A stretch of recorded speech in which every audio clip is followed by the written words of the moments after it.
In continuation of my Sheikh Jarrah video, now let's talk about how Israel is currently shooting and violently attacking Palestinian worshippers in Al-Aqsa Mosque. Here are the 6 facts that will help you understand exactly what is happening. Number 1. What and where is Al-Aqsa Mosque? Al-Aqsa is the 3rd most holy site in Islam. It's a huge open space with multiple indoor praying areas, but the entire compound is considered Al-Aqsa. Now, Al-Aqsa is located in the old city of Jerusalem. The old city is basically a huge enclosed city, like a massive fort with only a handful of doors to get in and out.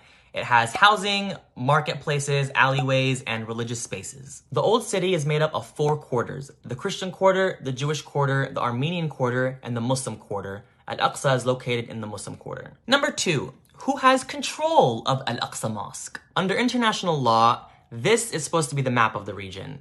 This is supposed to be Israel. This is supposed to be the Palestinian territories made up of West Bank and Gaza, and this is Jerusalem. Also under international law in the UN, Jerusalem is supposed to be broken up into East and West Jerusalem.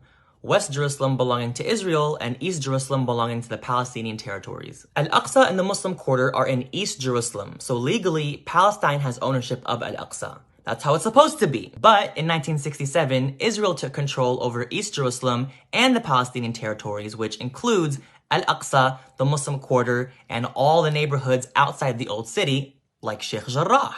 So because Israel has control over East Jerusalem, Palestinians in the Palestinian territories don't have access to Al-Aqsa. They have to apply for a special permit from Israel to visit, and most of the time, Israel rejects the requests. I have relatives who were born and raised 30 minutes from Al-Aqsa, and they've literally never been. And this isn't just for Muslim Palestinians. Even Christian Palestinians in the West Bank don't have open access to their holy sites in the Christian quarters of Jerusalem. Israel illegally has full control over the old city and all the religious sites that are in it. Number 3, what's happening at Al-Aqsa right now? It is the holy month of Ramadan for Muslims everywhere right now, and these last 10 days are extremely important, so Al-Aqsa is jam-packed with Palestinian Muslims praying together. 2 nights ago, while Palestinians were praying at Al-Aqsa, Israeli police barged their way into the Al-Aqsa compound with guns and full protective gear and started shooting rubberized steel bullets and throwing stun grenades at the Palestinians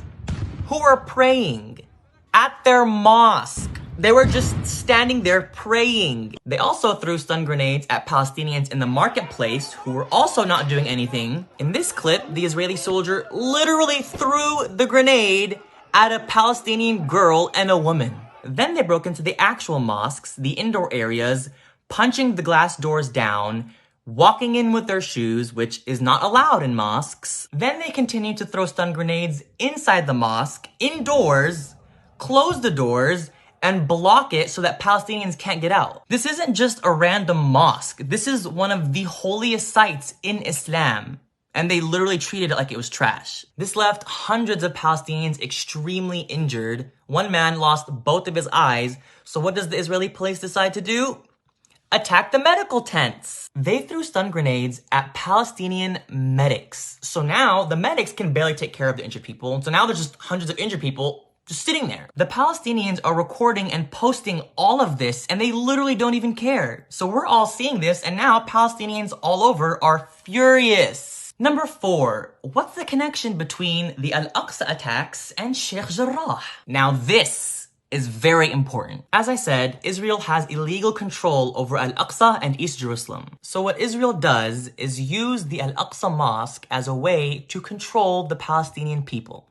Let that sit for a second. Just think about that. Historically, anytime the Palestinians in any part of the country start to protest or rebel against the Israeli government, Israel attacks Al-Aqsa to send a message to the Palestinian people that if you keep protesting and rebelling, we're gonna take away Al-Aqsa from you. They know Al-Aqsa is our soft spot. It's our holy site. We have to protect it. They're basically indirectly saying, if you Palestinians behave, we'll let you pray at your mosque. Yeah, for sure. But if you act out, we're gonna attack it and take it away from you. They've been using Al-Aqsa as a tool to suppress Palestinian rights since 1967 when they illegally took control over Al-Aqsa, East Jerusalem, and the Palestinian territories. So what does that have to do with Sheikh Jarrah? Sheikh Jarrah is a Palestinian neighborhood in occupied East Jerusalem that's supposed to be Palestinian land. But Israel is forcing Palestinians to leave their homes so that Israeli settlers can move in. And as a result, hundreds of Palestinians have been protesting in Sheikh Jarrah, trying to physically protect the Palestinians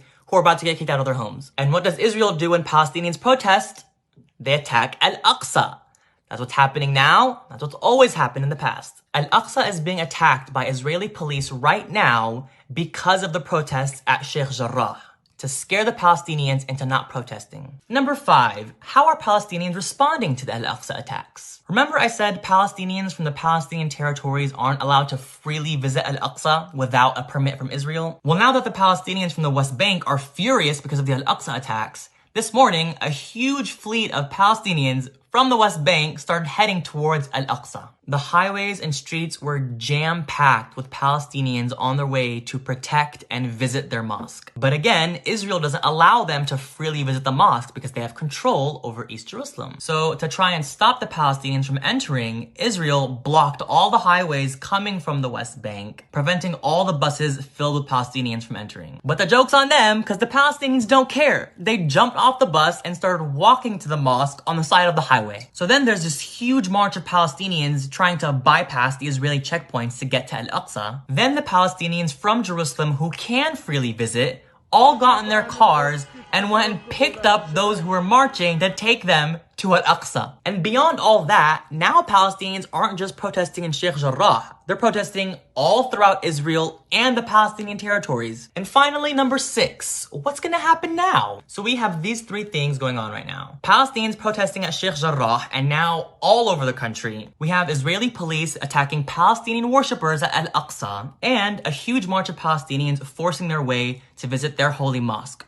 Rightfully so. All we know is that Israel is not happy that Palestinians are rebelling. So I think a lot of Palestinians right now are mentally preparing for a very complex next few days. So now that you're pretty well versed in the illegal occupation of Palestine and what's happening right now, we can officially stop calling it a conflict or clash. The Palestinian-Israeli conflict. No, it is not a conflict. Conflict connotes a sort of symmetry of power, which there is not. It is Israel's illegal occupation. It is the oppression of Palestinians. It is apartheid. It is stripping Palestinians of their human rights. It is ethnic cleansing. It is shooting innocent Palestinians while they're praying in their holy mosque. All of the above, yes.